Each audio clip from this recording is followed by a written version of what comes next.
The holy grail of gardening is a beautiful garden that requires no maintenance. I can see a lot of books and blog posts with titles that include the word no maintenance gardening. Well, as real gardeners, we know that that's baloney. But there are things you can do in your garden to reduce the maintenance level. And you can have a dramatic effect on the amount of time you need to take care of your garden if you do things correctly. In this program, I'm going to show you 10 things that I think every gardener should do. And if you follow my advice, you'll spend more time having a glass of wine or a beer rather than weeding. Now, I talk from experience. I have a 6-acre garden, and there's over an acre of flower beds around the house. Up until 2 years ago, I did all the work in the garden, including all the maintenance, all the pruning, the cleaning up, the mowing lawn. I did it all, and I installed new gardens at the same time.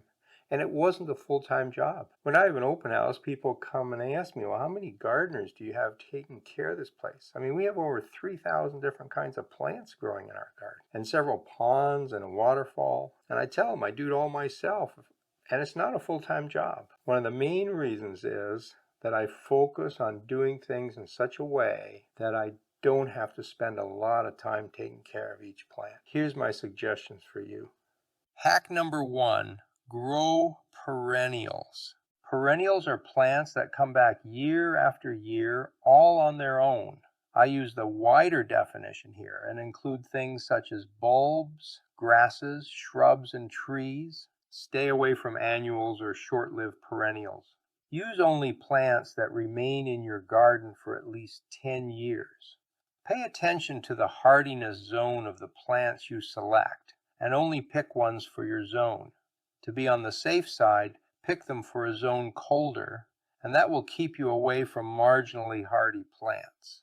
When I go out into the garden each spring, I know that there will be almost no dead plants that need replacing. All of my plants are perennials that reliably come back.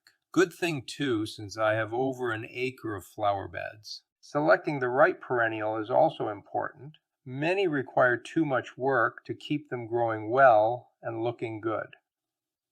Hack number 2. Mulch, mulch, and more mulch. Mulch is the most important thing you can do for your garden. It slowly fertilizes the soil as it decomposes, and it reduces weeding and watering.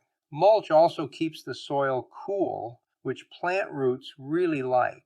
I use wood chips in my ornamental garden, and I hardly ever need to weed. I never water established plants except in the shade garden that became too sunny when I lost a couple of large trees.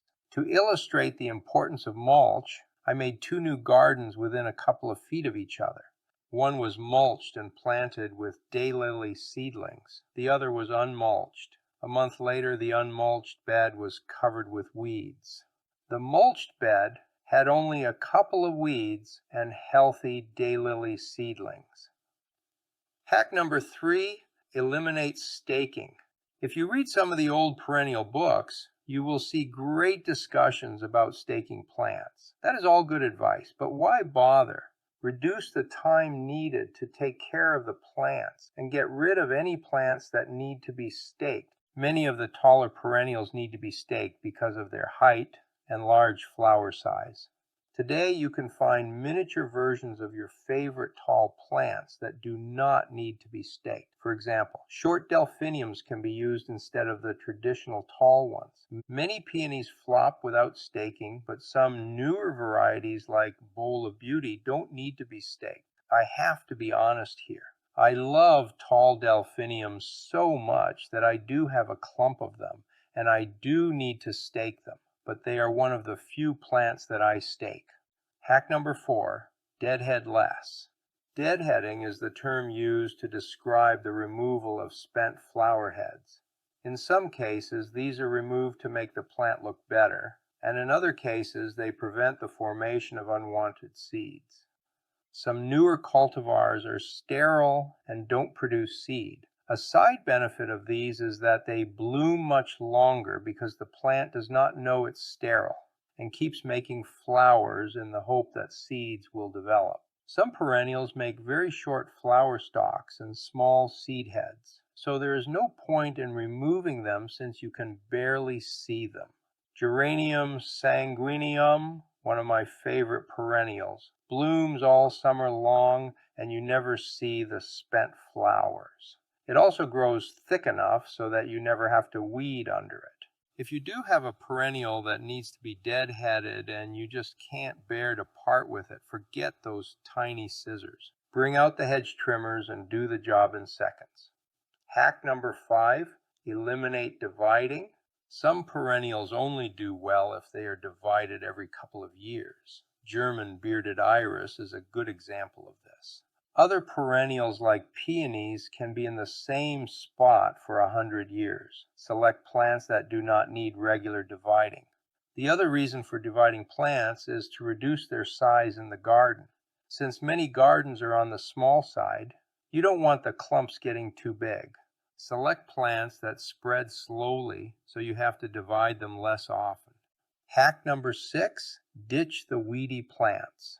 Monarda, commonly called bee balm, is a great plant with lovely colors, and it even attracts butterflies and hummingbirds. The problem is that this plant is very weedy and spreads fast. To keep it contained in a small area requires annual reduction of the clump. That is just too much work, and I have removed all of it from the garden. Stay away from weedy plants. They are just too much work. Hack number 7. Control pests by eliminating plants. I'm not talking about getting rid of all of your plants, but certain ones are pest magnets. I love lilies, but in my neck of the woods, the lily beetle comes every year and decimates them. Some people spend their whole summer collecting and killing these beetles and their grubs, just so they can keep their lilies. My approach was different. I left the lilies and beetles alone, figuring that when the lilies were all dead, I would replace them with something the lily beetle would not eat, like daylilies, which by the way are not lilies. As it turns out, I have not had the lily beetle here for the last 3 years, and the lilies are starting to return, at least the ones that were still alive. If a plant gets the same pest every year, consider replacing the plant. Don't fight Mother Nature. Hack number 8, stop fall cleanup. If you clean up your garden in the fall, almost every plant needs to be cut back to ground level. That is a lot of work. If instead you do the cleanup in spring, you gain a number of benefits. Firstly, it is better for the beneficial insects and birds who find shelter and food in your messy fall garden. Secondly, it is a lot less work. By spring, most perennials are lying on the ground and you don't need to cut them back. Any leaves or stems that are lying on the ground in spring can be left there to compost right in the garden. Hack number 9, don't be so neat.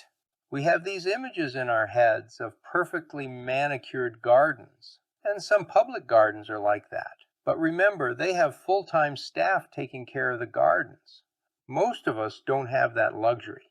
The natural look is in, so embrace it. There is nothing wrong with a few leaves or stems lying on the ground. The odd weed is okay too, except that plants will grow better without weeds. Real thick layers of leaves in spring should be partially removed so plants can easily grow through them, but thin layers can just be left where the leaves fall. Hack number 10, change your attitude about pests. New gardeners keep a very close eye on their leaves. As soon as they see a small nick or bite, they get online and ask what they can spray. Many times they have not even seen the pest, but something needs to be done about this serious problem. Learn to chill. Take a walk in the woods and have a close look at the leaves. By midsummer, they all have nicks and chew marks on them. It is part of nature. When was the last time a pest killed a plant?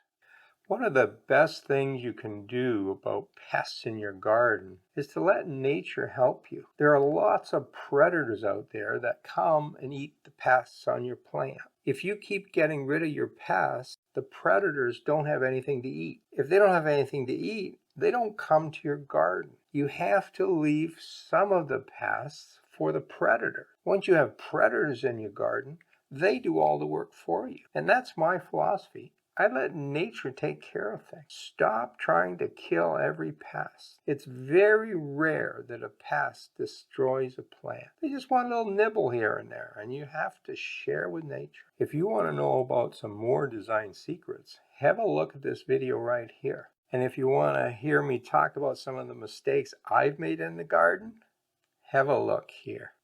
Happy gardening.